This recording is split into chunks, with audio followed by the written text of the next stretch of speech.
I was setting out the last of the dishes when the phone rang.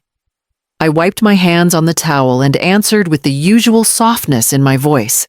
"Mom, my wife's family's coming for Christmas." Mason said, not a beat of hesitation. 15 people. "You'll cook?" Right before I could respond, Tessa's voice piped in over speaker. "Your kitchen's perfect, and you always make things feel cozy." The way she said cozy made it sound like I was part of the decor. I stood there with a plate in one hand, frozen in place. My lips moved before my mind caught up. "We'll see," I said. It came out far too politely. I hung up and stood in silence, the screen of my phone dimming in my palm. Outside the window, the sky had gone dark, my own reflection faint in the glass. I looked tired, faded, like someone who existed only to make holidays easier for everyone else. I turned back to the table and sat down slowly, as if the weight of the call had added 10 years to my knees. The roast I'd made for myself sat untouched.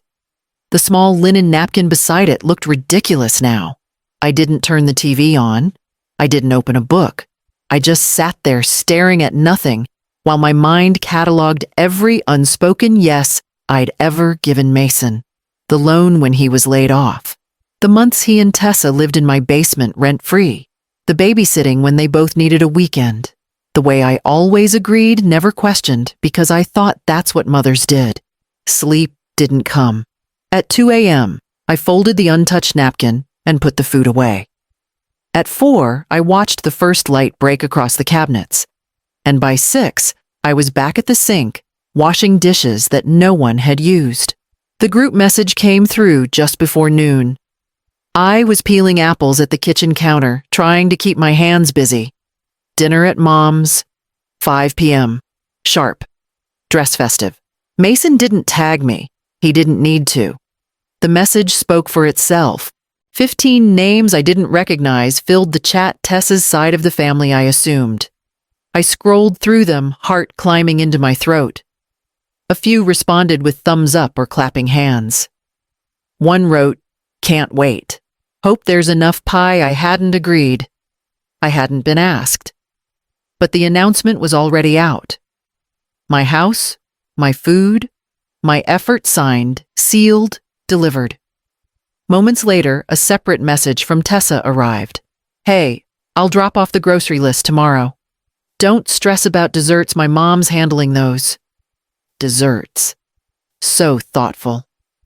I swallowed the heat in my throat. That afternoon, I ran into Mrs. Conway at the market. She leaned over her cart and smiled. "Heard you're hosting a crowd again?" "You're amazing, Evelyn. I could never manage all that." I smiled back, small and tight. "Oh, it's just a little gathering." I couldn't bring myself to explain.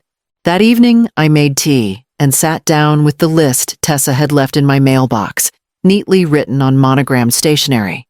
Organic turkey, gluten-free bread, 3 kinds of wine, nothing expensive, roasted root vegetables, sparkling cider for the kids, appetizers we trust your taste. Trust apparently didn't extend to letting me decide the guest count. I set the list down beside my empty cup. The ink hadn't smudged. Tessa's handwriting was precise, almost smug. No one had asked if I had plans, if I was well, if I even wanted to host. I looked around the kitchen. The same space I'd filled with warmth for Mason's birthdays, for quiet dinners with his father, for snowed-in nights, with just soup and silence. Now, it was a prep station. I rinsed out my cup and placed it back on the rack, turning out the light above the sink. The list stayed on the counter untouched as I walked upstairs without it. 2 days later, Mason's car pulled up without warning. I was in the middle of folding laundry when he came in carrying boxes stacked up to his chin. He dropped them onto the living room floor, dust floating in the air like a signal flare. "Start early," he said, brushing off his hands.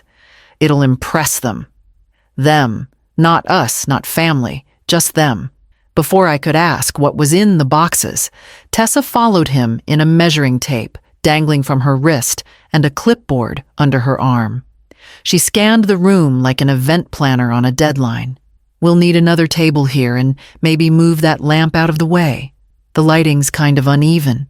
I stood near the armchair, silent, watching, as she turned my home into a project. Mason opened one of the boxes and began pulling out ornaments, my old ornaments. The ones I'd packed away years ago, still labeled attic. "My attic. Thought we'd save you some trouble," he said, untangling the lights. I pressed my lips together. "And where will you all sleep?" "Oh, we'll take your bedroom," Tessa said, easily, still writing on her clipboard. "It's closest to the bathroom." "Makes sense." Her words cut sharper than she knew. I felt the air leave my lungs. My bedroom, where my husband's photograph still rested on the nightstand, where the quilt I sewed after he died, still smelled faintly of lavender. I managed a slow nod. Of course. They kept talking, rearranging, planning. I barely heard them. My mind had gone somewhere else, quiet, hard, determined. When they finally left, the living room looked different, like someone else's house. I went upstairs, closed my bedroom door, and locked it. The click sounded louder than it should have. I sat on the edge of the bed, the quilt beneath my hands, soft but steady. My throat ached, but the tears didn't come. "Not this year," I whispered into the stillness. And as the word year left my lips, the thought of what I needed to do next began to take shape. The rain started before dawn, tapping the windows in a steady rhythm that felt like a warning. I sat at the kitchen table with my tea growing cold beside me, the same chair I always used when I needed to think. I opened the bottom drawer of the hutch, the one with the folders and ledgers I'd kept over the years. I pulled out the envelope marked Mason. Inside were decades of quiet math checks. I never cashed bills. I covered receipts for tires, repairs, tuition deposits. Neat little rows of numbers that told a story no one else had ever bothered to read. $500 for textbooks. $2,100 for rent when he lost his first job. $600-800 in car payments stretched over 4 years. And more. Much more. The total sat above 18,000, give or take. And that was just what I'd written down. I ran my finger over the figures like a line of old scars. None of it had ever been loaned. It had been given, freely, thoughtlessly. A smell came back to me, burnt coffee and metal radiator heat. And I remembered the morning I pawned my wedding bracelet to cover Mason's apartment deposit. I hadn't even cried. I just smiled and said, "It's just a thing." I closed the folder and pushed it away gently, like laying down a body. Around noon, Mason called. "Just confirming 15 guests, including the twins. We might need folding chairs." I listened. He filled the silence with instructions. I didn't interrupt. When he finally paused, I said, 15, right? I'll plan accordingly." My voice sounded pleasant, even cheerful. He didn't notice the stillness underneath it. After we hung up, I wiped down the counter, folded the dish towel, and went to my computer. I typed in quiet Christmas retreats and watched the screen fill with cabins, bed and breakfasts, empty shorelines. The cursor blinked next to one in Maine. 3 nights, paid in advance. I clicked once, then again. The confirmation email came through as I stood to lock the bedroom door behind me. The confirmation printed with a soft hum, the cabin's name in bold at the top, the dates just beneath. 3 nights, no phone calls, no obligations. I folded the page carefully and tucked it into my purse right next to the deed to my house. It was strange, the kind of calm that came after a decision had fully settled. Not a rush of adrenaline, not a high, but something anchored. When Mason and Tessa arrived that afternoon, I was already waiting with a pot of chamomile tea. They didn't notice the quiet shift in me. We were thinking of doing a rustic theme, Tessa said, spreading fabric swatches and printed Pinterest pages across my dining table. Plaid napkins, maybe candles in mason jars. Mason chimed in. And we'll need a kid-friendly menu too. Krista's kids don't eat anything green. I nodded. I poured the tea. I didn't add anything. Tessa walked into the kitchen holding up her phone to snap photos. Honestly, a fresh coat of paint in here wouldn't hurt. Cream or eggshell? What do you think? Mason nodded without looking at me. Yeah, that's not a bad idea. I can pick up supplies. My hands didn't shake. My voice didn't rise. I only said, "That's something to consider," and kept pouring. They moved on to other topics, seating charts, who could bring folding chairs, whether I had enough wine glasses. I watched the words pass like traffic outside a window. I saw it all so clearly, now them arriving on Christmas Eve, arms full of expectations. The house quiet. Empty. Mine. When they left, Tessa hugged me without waiting for me to hug back. I waited until their car turned the corner, then walked to the kitchen, pulled a sticky note from the drawer, and wrote one sentence. "Enjoy your holiday." Then I turned off the kitchen light and headed upstairs to pack. I woke before the sun, the room still wrapped in that blue-gray quiet that comes just before light. My suitcase was already laid open from the night before, my clothes folded neatly beside it. I packed with slow hands only what I needed. One sweater, a book, nothing elaborate. Outside, I walked to the fence and scattered a handful of kibble for Mrs. Conway's cat, just as I'd promised. She was still in Florida visiting her daughter. The little gray tabby peeked out from under the porch, blinked once, then crept toward the food without a sound. Back inside, I placed the sticky note squarely on the fridge. "Enjoy your holiday." I folded the guest towels and locked them away in the cedar trunk in the hallway. Clean sheets, backup blankets, even the good table runner tucked out of reach. At 8:14 a.m., Mason texted need help setting up the tables. I stared at the screen for a moment before replying, "All taken care of. No more." The train station was quiet, the platform dusted with salt and thin slush. I kept my coat buttoned and my scarf tight, the kind of stillness in my chest I hadn't felt in years. The train came with a low roar, and I stepped inside without looking back. The fields passed in long, blurred stretches. White fences, rows of pine, a frozen pond with one crooked bench. I watched it all without needing to name anything. By sunset, the cabin welcomed me with warm wood and the hush of wind against its windows. The sea wasn't close enough to see, but I could hear it just faintly, like a memory that didn't ache anymore. I boiled water for pasta. One pot, one plate, one chair by the window. I didn't speak. I didn't need to. For the first time in I don't know how long, I cooked a meal without checking a clock or counting portions. And though I was alone, I didn't feel empty, just quiet and still and waiting. By mid-morning, the messages had started. "Oven's not working. Where's the carving knife? Do you have more wine glasses? Guests are arriving. Where's the bedding?" I watched them arrive in a slow, steady stream, one after another. The screen lit up, then dimmed, lit up again. I didn't open any of them. Instead, I poured another cup of tea and sat by the small fireplace, feet tucked beneath me, the same novel I'd started last night resting on my lap. Outside the cabin, the trees swayed gently, the cold air carving soft edges into the stillness. In the distance, a family in one of the other cottages had begun to sing.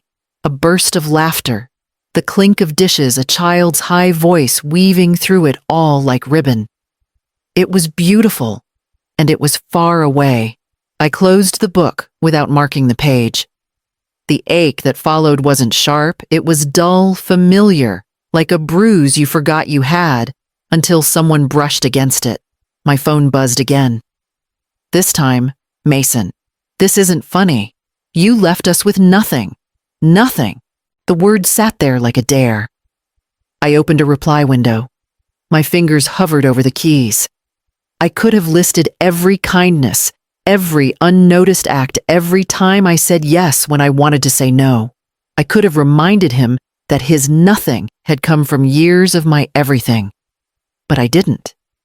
I closed the message, locked the screen, and slid the phone face down on the table. The fire crackled softly beside me, the warmth pressing against my legs. Outside, the singing had stopped, but the wind carried the faint sound of clinking glasses, someone else's dinner, someone else's chaos or calm. I watched the flames shift from orange to low blue. And then I stood up, walked to the kitchen, and began slicing an apple, not for anyone else. Just for me. I pulled into the driveway just past noon. The snow had started to melt, revealing trash bags slumped beside the bins and wet footprints leading up to the front door. One of the folding chairs they must have dragged out was overturned in the yard. Inside, the air was stale. The kitchen sink was piled high, dishes crusted over wine glasses, spotted with fingerprints. The tablecloth, my mother's, was stained deep red in the center. A cork rolled under my foot as I stepped in. No one had stayed to clean. No note. No thanks. Just the echo of a celebration I'd never agreed to. I didn't rage. I didn't sigh. I filled the sink with warm water, added soap, and began to wash each dish one by one. Slowly. Deliberately. It wasn't about restoring order. It was about reclaiming space. By the time I was wiping down the counters, I heard the crunch of tires outside. Mason walked in without knocking. "You embarrassed me." He said the words sharp, practiced. Everyone blamed me, said I should have planned better. I dried my hands, folded the towel and turned to face him. "Good," I said. "They should." He blinked, unsure whether to laugh or argue. "You don't mean that." But I did. From the window I saw Tessa sitting in the car, arms crossed. She didn't look up. "You left us with nothing," Mason said again. Quieter this time.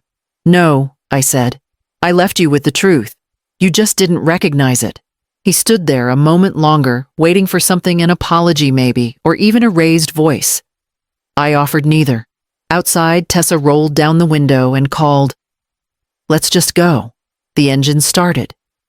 Mason looked at me once more, then turned and walked out. I waited until their car disappeared from view, then opened the windows to let the air shift. The silence that followed wasn't empty. It was earned. I brewed a fresh pot of coffee and took it out to the porch. The wind was cold, but my breath was steady. The days blurred into each other, slow and soft. I found peace in the quiet rhythm of repair. The stained tablecloth went out with the trash. The broken chair was patched. I rehung the curtains in the living room, shifting them just slightly, so the morning light fell across the floor differently than before. There was something gentle in the work, no pressure, no deadline, no one watching over my shoulder. Just me. A hammer, some old nails, and a calm I hadn't felt in years. One afternoon I dug into the garden. The soil was still half frozen, clinging to itself in clumps, but I pressed in tulip bulbs anyway. Spring would come eventually. It always did. A few days later, Mrs. Clark waved to me from her front porch. "We're doing a little winter potluck Saturday night. Nothing fancy. You should come." I started to say no. I had the phrase already lined up, maybe next time. But instead I heard myself say, "What should I bring?" The evening was easy. Warm casseroles, mismatched plates, conversation that didn't orbit around family obligation. I laughed, really laughed once over a joke about salt shakers of all things. A man named Walter offered to carry my dish to the car afterward.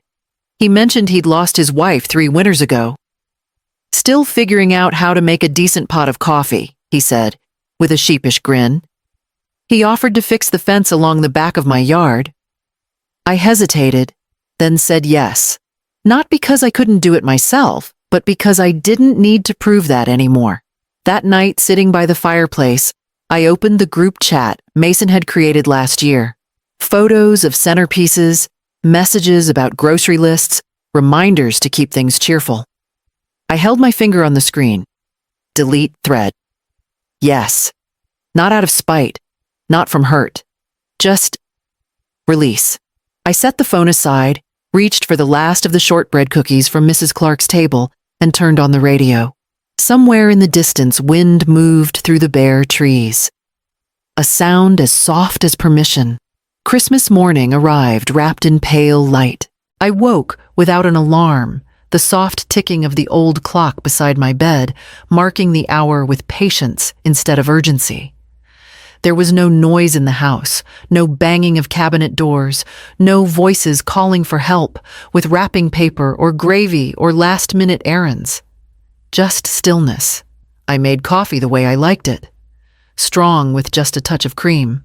I set 1 plate, 1 cup, and warmed a cranberry scone I'd bought at the market the day before. Outside, snow fell in slow spirals, brushing against the windows like a memory that no longer hurt. I opened the curtains and let the light in. The house responded as if it had been waiting, quiet, but not empty. Calm, but not cold. Every object had its place, and none of them were set out for someone else's approval. Just after 10, the mail truck stopped at the end of the drive. I stepped out to the box in my slippers and robed the air sharp but clean. Inside was a single red envelope from Mason. The card was short. Hope you're well. We're staying with Tessa's parents this year. No apology. No invitation. Just a neutral line in familiar handwriting. I smiled as I read it. Not bitterly. Not with regret. Just calmly. I placed the card on the mantel, not to display it, but to acknowledge it. A note in a long symphony I no longer had to conduct. Later, I put on my coat and walked to the edge of the woods behind the house. The air smelled like cedar and snow. My breath moved in small clouds. There was no music, no shouting, no doorbells. Only wind through bare branches and the sound of my own footsteps on the frozen path.